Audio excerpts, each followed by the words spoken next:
Let's talk about settlements. Settlements are a key strategic control point that players will contest throughout a game session.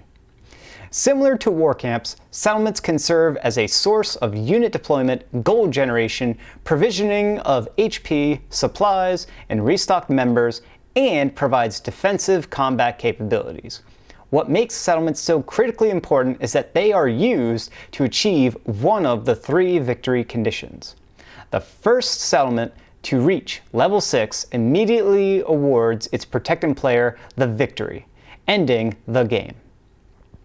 Unlike with war camps, a settlement can never be owned by a player. Because of this, no players will be defeated whenever a settlement gets pillaged and destroyed. The means by which players interact with and utilize settlements during a game session will determine the success or failure of each player's war campaign. Because settlements are independent, neutral objects in the game, players must decide how they are to interact with them. By successfully declaring and maintaining protection over a settlement, that player will control the settlement's turn. Being a settlement's protector allows a player to direct how a settlement performs its defend, provision, and deploy abilities. Also, the protecting player will gain gold based on the settlement's listed protection gold per turn stat when the settlement collect event occurs on the initiative table. Only one player can have protective control over a settlement, which can change should another player offer the settlement a better protection deal. A player's protection marker is used to indicate who currently has protective control of the settlement.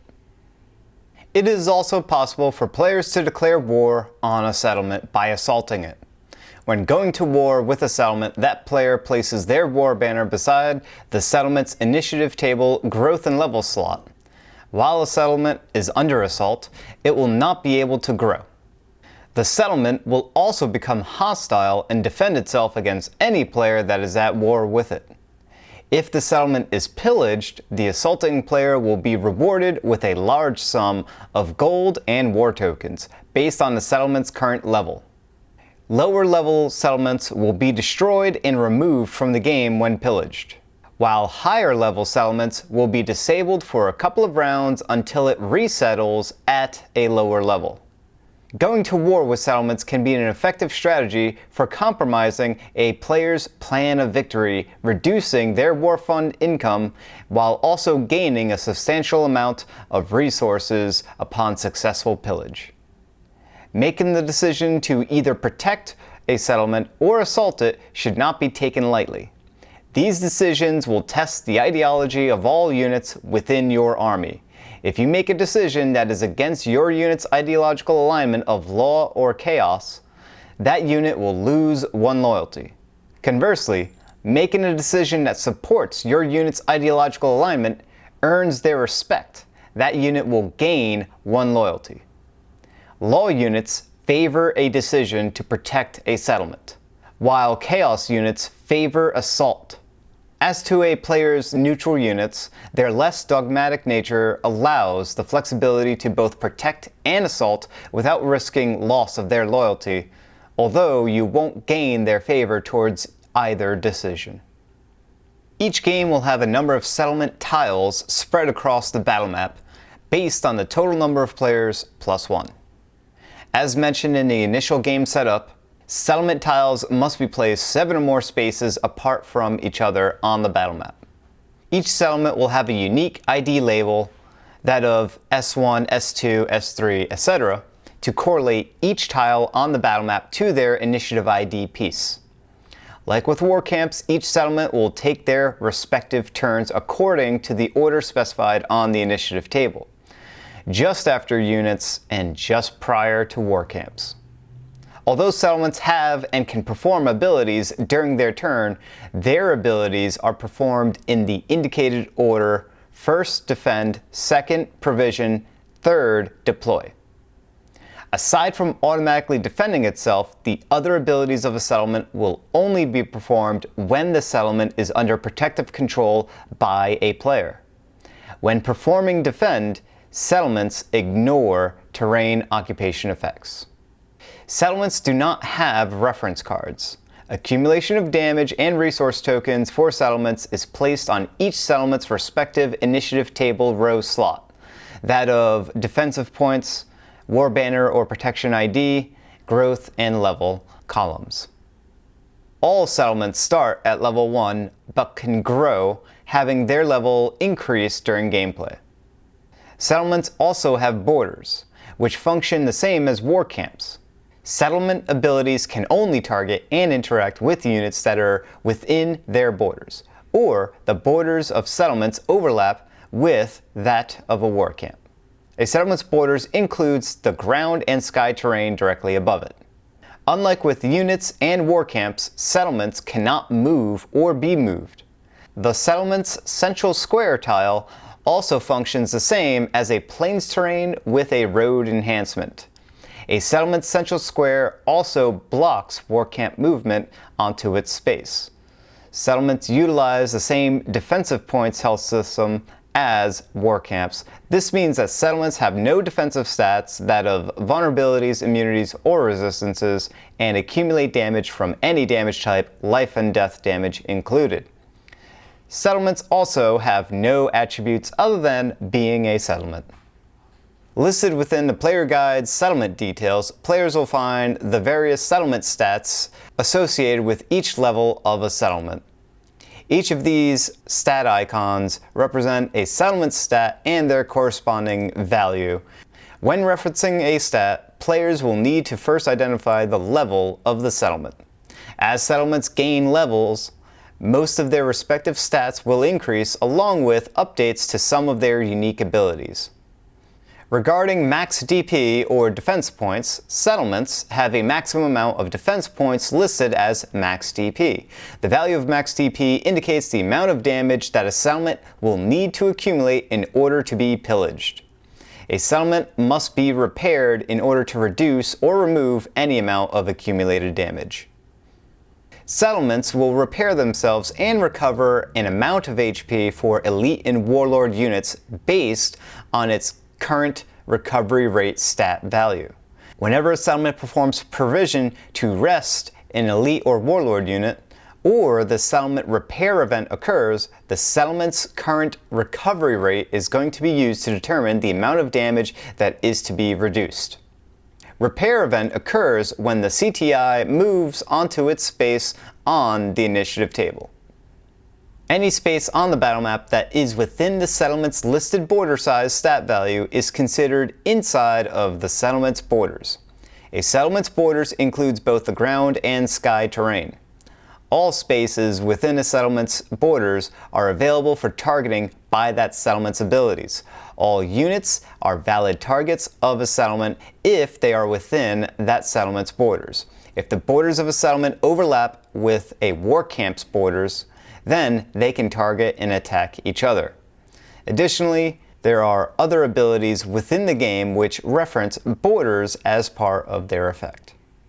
Make note that units cannot assault the settlement if they do not occupy its borders. Another settlement stat is known as Minimum Army Protection Size, or MAPS. The value of the MAPS stat indicates the minimum army size required in order for any player to assume protective control over a settlement. When they perform the Protect ability, if a player's calculated army size is less than the settlement's MAPS value, then they cannot protect that settlement. More details on this when I cover protecting a settlement. The gold per turn stat indicates the amount of gold that a settlement will generate for its current protecting player, as indicated by the protection marker during the settlement collect event on the initiative table. Note that no gold will be generated from a settlement if it does not have a protecting player. The pillaged gold stat indicates the amount of gold paid to an assaulting player that has successfully pillaged a settlement. The attacks per turn stat indicates how many attacks a settlement will make when performing its defendability on each of its valid targets. This stat cannot be augmented by combat-based terrain occupation effects. Listed within the player guide, players will find the full details of each settlement ability. The descriptions and effects of these abilities may differ for each level obtained by a settlement. These abilities must be performed in the following order: first defend, then provision, then deploy.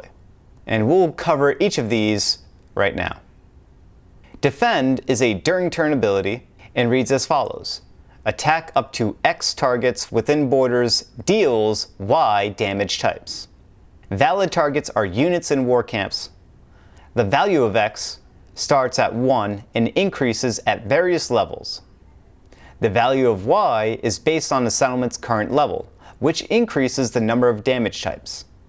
A level 1 settlement deals normal damage. A level 2 settlement deals fire or ice, including normal. A level 3 settlement deals normal, fire, ice, magic, or death. A level 4 settlement deals normal, fire, ice, thunder, magic, or death. And at level 5, a settlement deals any damage type. If the borders of a settlement overlap with a war camp, then it can become a valid target. This ability must be performed first before either provision or deploy are to be performed.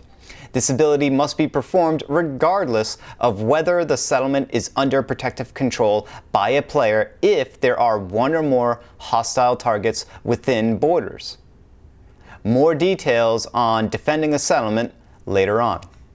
As a reminder, only one damage type can be declared, which applies to all targets of a settlement's defendability. Next is the provision ability. Provision is a during turn ability and reads as follows: target one ally unit within borders. It can either rest, restock, or resupply. Restock and resupply cost gold equal to the targeted unit's current upkeep cost. Rest does not cost gold.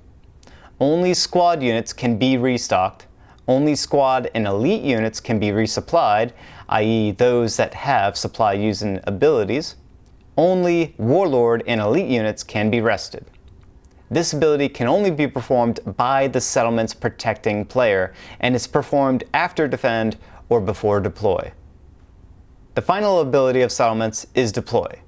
It is a full turn ability and reads as follows: pay gold to deploy one unit within borders. Can deploy wild units if the settlement's listed terrain is unoccupied and within borders. Deploy follows the same rules and conditions as explained within unit deployment. So gold will be paid based on the unit's listed deployment cost. The unit must be listed within the player guide as a deployable unit from a settlement. By default, all non-wild units are going to be deployable from a settlement. A settlement cannot deploy units if there are no unoccupied ground spaces within its borders, because all units must be deployed on ground terrain. As a reminder, check for good or evil alignment deployment restrictions with relation to your warlord. Now let's talk about leveling up and gaining growth tokens with settlements. Throughout a game session, each settlement can grow its population and level up, resulting in improved stats, capabilities, and pillage or protection rewards with each level gained. All settlements start the game as a hamlet, that is, level 1. Settlements will automatically generate resources in the form of growth tokens each round. The Grow event on the initiative table's settlement section produces one growth token on each settlement that is not currently under assault, as indicated by a player's war banner. It is on their respective initiative table rows' growth and level slot that each settlement will accumulate their growth and level tokens. Because settlements start at level 1, they will not have any level tokens on their initiative table's rows, growth and level slot. Whenever a settlement holds 3 growth tokens, they are immediately exchanged for 1 level token. As a result, each settlement will never have more than 2 growth tokens stored in these slots. The moment a settlement gains its 3rd growth token, all 3 are immediately exchanged for 1 level token. When a settlement acquires 5 level tokens, that is, reaching level 6, its protecting player achieves victory. Depending on how players interact with settlements, they can either gain or lose growth tokens outside of the Grow event. If a settlement has a war banner placed onto its respective row and slot on the initiative table, that settlement cannot grow. So long as at least one war banner is present, that settlement will not be able to gain growth tokens for any event or effect. Effects that cause a settlement to lose growth tokens will still affect it, regardless of whether a war banner is present. When losing one growth token, a settlement must exchange one level token for 2 growth tokens if it does not have the 1 growth token available to lose. If there are no growth tokens or level tokens available for a settlement, then the effect that is causing the settlement to lose 1 growth token is unsuccessful. When a settlement becomes a large town, that is, reaching level 5, it will no longer be able to gain growth tokens unless it is actively being protected by a player. To further clarify, the moment a settlement acquires a level token, its effects are immediately applied. Each level gained increases the value of settlement stats, that of max DP, recovery rate, border size, maps, gold per turn, pillage gold, and attacks per turn. The defendability of a settlement will also improve with each level gained. When a settlement gains or loses a level, it always retains any previously accumulated damage. Now let's talk about assaulting a settlement. Like with war camps, a unit must occupy a space within the settlement's borders, that of the ground or the sky, in order to assault it. Additionally, a unit that targets a settlement with an attack cannot target anything else while performing their attack ability. This means that multi-targeting attacks like those with area or splash cannot be used to target a settlement. This restriction only applies to units that are attempting to target a settlement with an attack. When a war camp attempts to attack a settlement, they can include other targets such as units if its attack ability allows for multiple valid targets. The same applies to a settlement's defendability being capable of targeting units and war camps at the same time, so long as it allows for multiple valid targets. Keep in mind that war camps and settlements must have overlapping borders in order to attack each other. As a reminder, settlements have no defenses, that of vulnerabilities, immunities, or resistances, and will accumulate damage from any damage type, both life and death included. In addition, terrain combat, bonus, and penalty effects do not apply when attacking a settlement or when a settlement attacks a unit or war camp. With regards to Warbanners, after a settlement is attacked, regardless of how much damage it accumulated, the attacking player automatically performs the conditional Assault Universal ability. Whenever a player assaults a settlement, they must place their Warbanner by that settlement's Protection ID column on the initiative table if one is not yet present. A single player cannot have more than one Warbanner beside each settlement. Each player's Warbanner that is placed beside a settlement indicates that they are at war with that settlement and incapable of protecting it. Settlements that are under assault, those with Warbanners, cannot gain growth tokens. Whenever a player places their Warbanner beside a settlement, all of their Chaos units gain 1 loyalty, while all of their Law units lose 1 loyalty. This effect only applies when placing the Warbanner beside a settlement, and not with each attack upon the settlement. Any attack upon a settlement will trigger the Assault Universal ability. The gaining and losing of loyalty occurs after resolution of the attack, which is also when the player's Warbanner gets placed. Neutral units do not gain or lose loyalty after a Warbanner is placed. Players with their Warbanner beside a settlement will be the primary target of its defend. An unprotected settlement can only defend against hostile targets within its borders. Hostile targets are units and war camps that are owned by an assaulting player, as indicated by the associated Warbanner. Warbanners can be removed during the Remove Warbanner rule. A unique situation that can occur is called a protection coup. In the event where a player decides to assault a settlement that they are currently pledged to protect, that player has initiated a protection coup. When engaging in a protection coup, the player first resolves the effects of the assault universal ability and places their warbanner as usual. Then, that player's assigned protection marker is removed from the settlement that they just assaulted. A warlord's word is their bond. Performing a protection coup goes against their word and results in a loss of trust and respect throughout their army. When a player engages in a protection coup, each of their units lose 1 loyalty, regardless of their chaos, law, or neutral primary alignment. This loss of loyalty occurs when the protection marker is removed just after performing and resolving the effects of assault on the settlement. Pillaging of a settlement. When a settlement accumulates damage to meet or exceed its listed max DP, that settlement becomes pillaged. When pillaged, only the assaulting player that just dealt the final damage will be awarded X war tokens and Y gold based on a settlement's current level and listed pillage gold stat.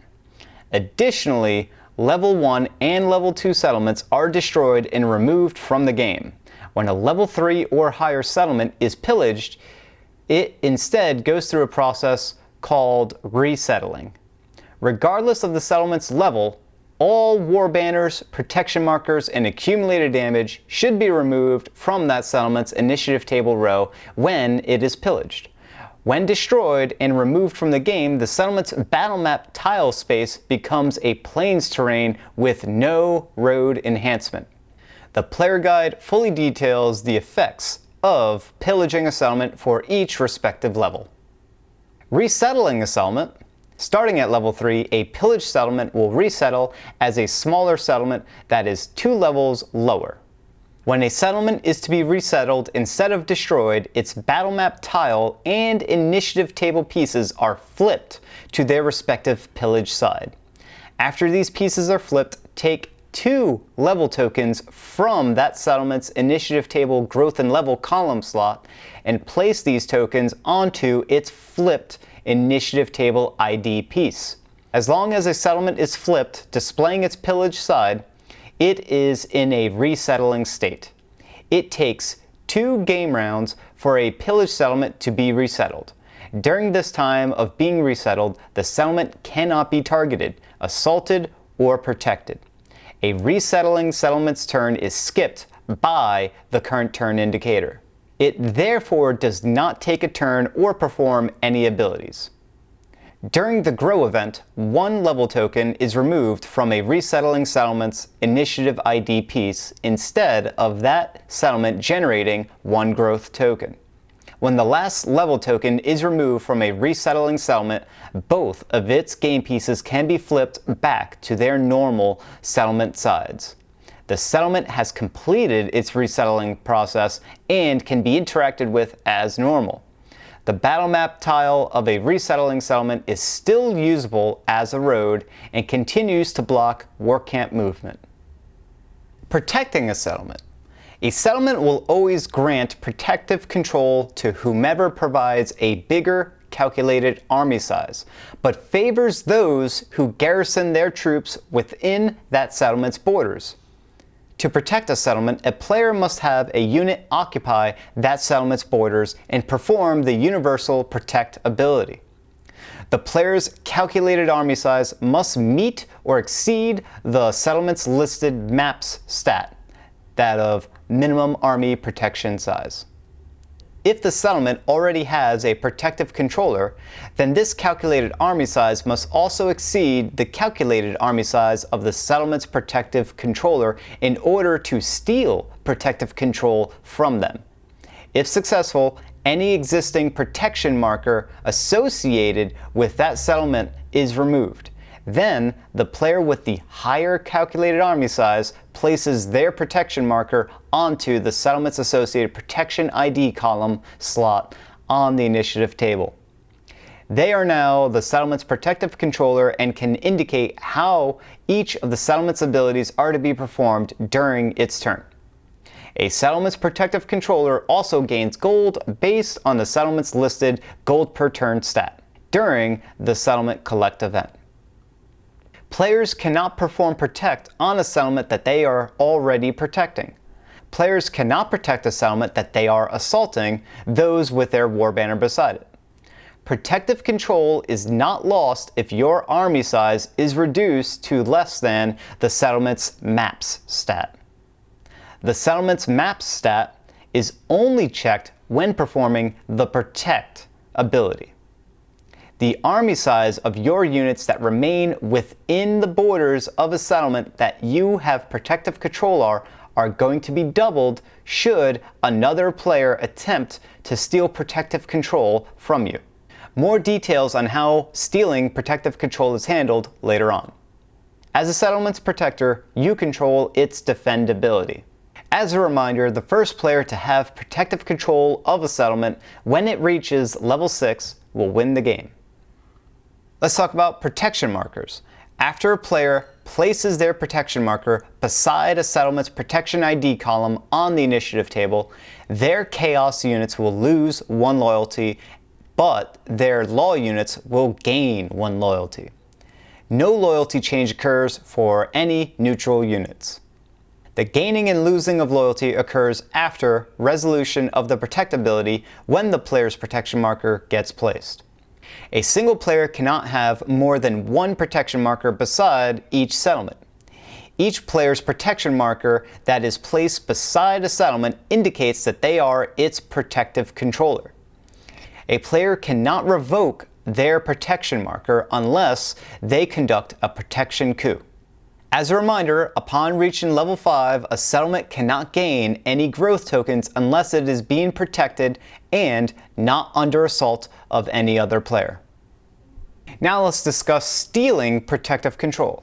If a settlement is already under another player's protective control, other players can steal protective control from them by offering the settlement a better deal in the form of a larger calculated army size. Stealing protective control requires that the player have an army size which exceeds the army size of the settlement's current protecting player. However, when calculating the current protecting player's army size, they double the army size of their units that are within the settlement's borders. This protector bonus is the result of fulfilling their contractual promise to keep that settlement protected. This calculated increase of a player's army size only occurs defensively when another player is attempting to steal protective control of a settlement. This protector bonus is never applied when performing the protect ability or during the end of game event.